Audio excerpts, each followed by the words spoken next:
This video is about bread, and how as humans we twisted it from something ancient and beautiful into just another man-made horror. Let's start with explaining just how beautiful and ancient bread used to be prior to the 1920s.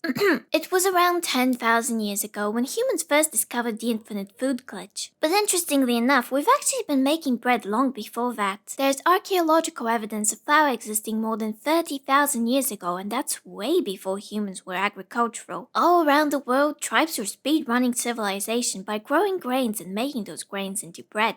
Yes, this nutritious delight aided the forming of civilization because what do animals do when they are not actively starving? They fuck. And invent stuff like toilets and depression because not needing to hunt your food sure freed up a lot of time for thinking. Scheming, even. What's that? If you have more bread, more people want to hang around you. And if you give them some bread, they might even do stuff for you. Stuff like make more bread so you can feed more people so they can do more stuff for you so you can. We probably wouldn't be where we are now without bread. There's a reason why the word is synonymous not only with food and wealth, but also life itself in so many cultures. So bread good. But when you're opening a pack of Hovis like, PB&J, does eating the cut-up carcass of something once wholly please you? What? Bread was never supposed to become this. Fun Bible fact. Jesus was like made of bread. And the average person today eats around half of Jesus' worth of bread each year. Again, I'm not arguing against its importance. All sorrows are less with bread, and very few little baguettes make it whole past my doorstep because the first bite feels like being reborn, and then I enter the trance-like state and eat half of it on my way back from the shops. Pre-sliced bread, on the other hand, marks humanity's downwards descent. Not only is it pointless, it is evidence of self-inflicted isolation, lacks taste and culture, and Marie Antoinette, who famously said, if they can't eat bread, let them eat cake, is probably losing her shit in the afterlife because half of bread today is freaking cake.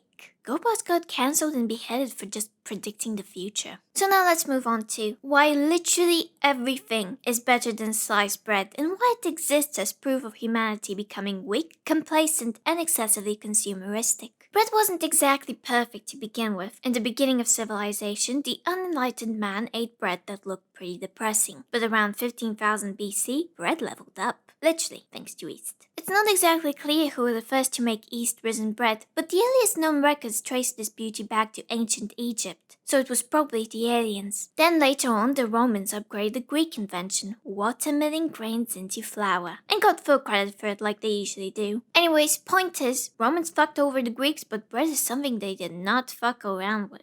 Every Roman citizen that could prove citizenship was entitled to free bread, oil, and wine rations. And that's pretty sweet, that's pretty much all you need, yeah? And this is how the system worked and also how it was abused. The government provided bakeries with the grains meant for free bread.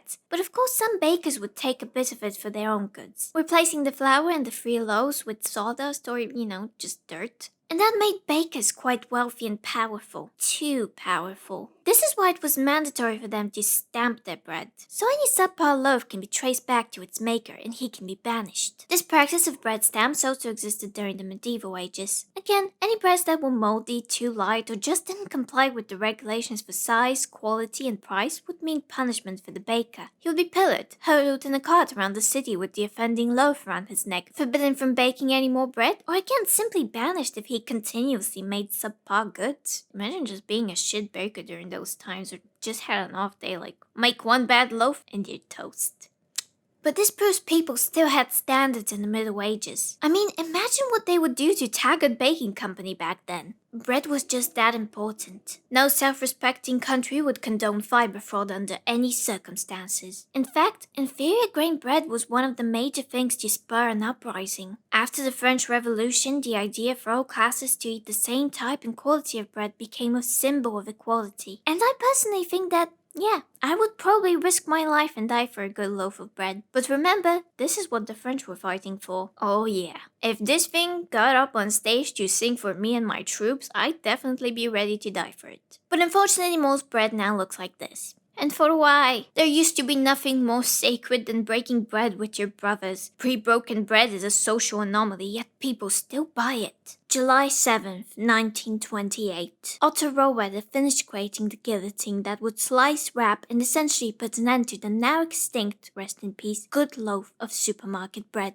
Even though it wasn't exactly popular in the beginning, people had the obvious concern about the breads going stale faster. But it was rather convenient, thought an average housewife responsible for being a chef maid 24/7. It also worked great with the back then unpopular toastmaster. Okay, it stayed, said the housewife, who at the time was the sole subject to inspire and drive domestic innovation. It was up to her whether there would be sliced bread or jelly salads. This was now a well-loved staple, to the point when in 1943 the federal government put a ban on sliced bread. There was no shortage of wheat or wax paper. It was an effort to conserve steel actually, so the machines were the problem. But anyways, the 40s housewife thought that sliced bread was in fact worth fighting for, and she did fight, in the only way she could. Sue Forrester wrote to the New York Times that sliced bread was important for the morale and saneness of a household, and that cutting dozens of bread slices every day was a major waste of time and energy. But instead of her family helping her out, she, along with the rest of America, was manipulated into thinking that sliced bread was an essential. And by the end of the 20th century, preservatives were found in almost every loaf, along with an unnecessary amount of sugar. We sacrificed nutrition and taste for convenience. In fact, the modern man will sacrifice pretty much anything for convenience, which is why there's no progress and we're all slaves to our own systems. So not only is literally everything better than sliced bread, but the best thing after sliced bread is evidently a low bar. To sum up, observe any ancient man. He looked something like this, pickle his dead, and worship the sun or whatever.